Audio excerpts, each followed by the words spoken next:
Hey guys, welcome back to the channel. It's Erad, and so we're going to talk once again about Star Citizen Alpha 4.0. Now, yesterday I tried the PTU again after trying to save Stanton with the Erad Club. We had a full crewed Polaris with a wing of Fury as well. I made a video about that. It's awesome. You have the link in the description down below. Go check it out if you have not, because if you want to see a fully crewed Polaris and also a wing of Furies, it's pretty cool. But so after that, I went to try to figure out what's happening there with 4.0, and quite a few things have changed for the good and for the bad, right? So let's talk about it, shall we? First, elevator update. We have an elevator update in every of those videos here.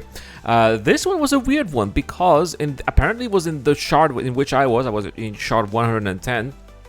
And in this shard, we spawned not in our halves, but in our hangars directly. I loved it.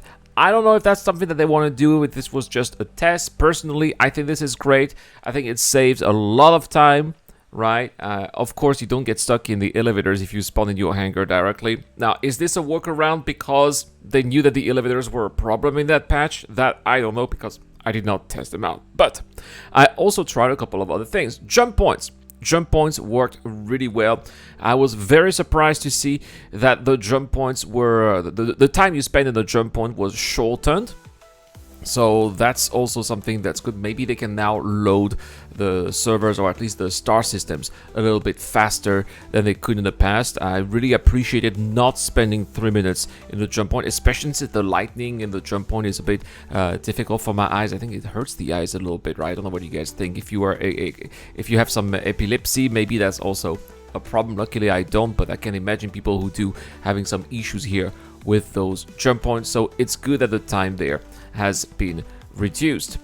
They've also done a couple of other things here. They made some polish passes for the contested zones, some polish for the pyro lightning. The quasi grazers can now be detected on camera as well. But the biggest improvement, in my opinion, is when it comes to the player inventory here. Player backpacks have had their inventory increased across the board in the PU, while player armors have been reduced. Now, that's maybe it's going to probably reduce the time to kill, I suppose, right? But listen to that, guys. Backpacks now have an inventory size that has increased by 50%. They've also increased the max dimension an item can have in the backpack to 90 centimeters, which is the longest side here.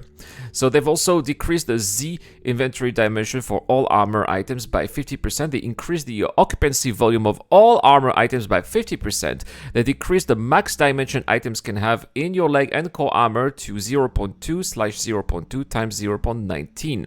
So that means that now you can carry way more in your backpacks. In the past, you know, you can only have like one helmet, and that was basically it. Now that's not the case anymore.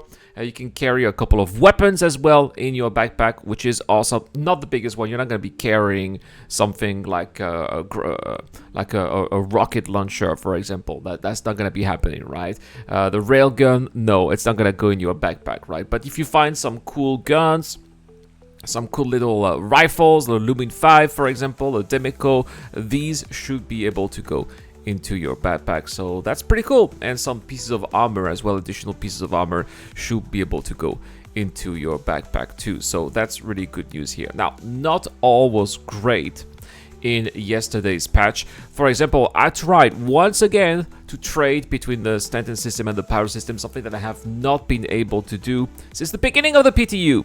And I still have not been able to do that. This time, the reason why I have not been able to trade is because the outposts on, at least it was in Stanton. I don't know, because in Pyro, I think it was, I died very quickly for some reason. But in the Stanton system, I was not able to enter any outpost. Yeah, you can land, but none of the buildings have doors that worked. So I was not able to buy anything, and so I was not able to trade. But I would say that was pretty much the only issue that I've had so far. But as I said, I died for some unknown reasons in the Pyro system. It looked like someone had killed me, but there were no contacts or anything. So anyway, it's something that has to be expected. It's the Pyro system after all, right? You go there at your own risks, of course.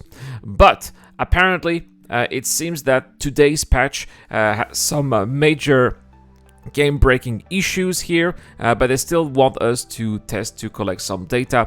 So if you're testing today, well, there's a very high chance that your player hangar may disappear when you arrive. So yeah, it's not a full chance, not a 100% chance, very high chance. So very annoying, of course, if that happens. And also they said that this is a 100% chance here that your local inventory is missing at several locations as well.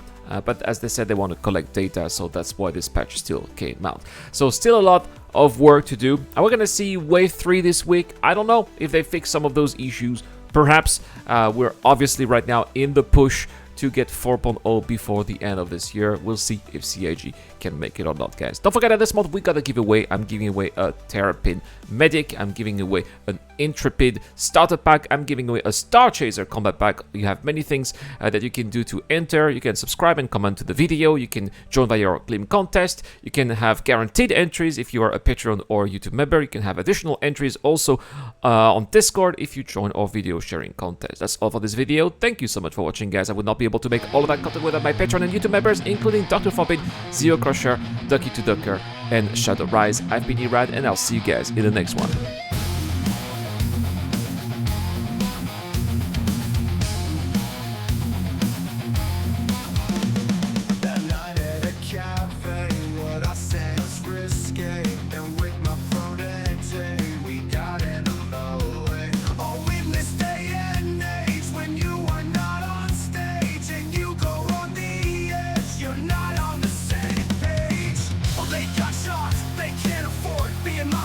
Being adored, they got locked in a fight of discord, and that is why I got in a war.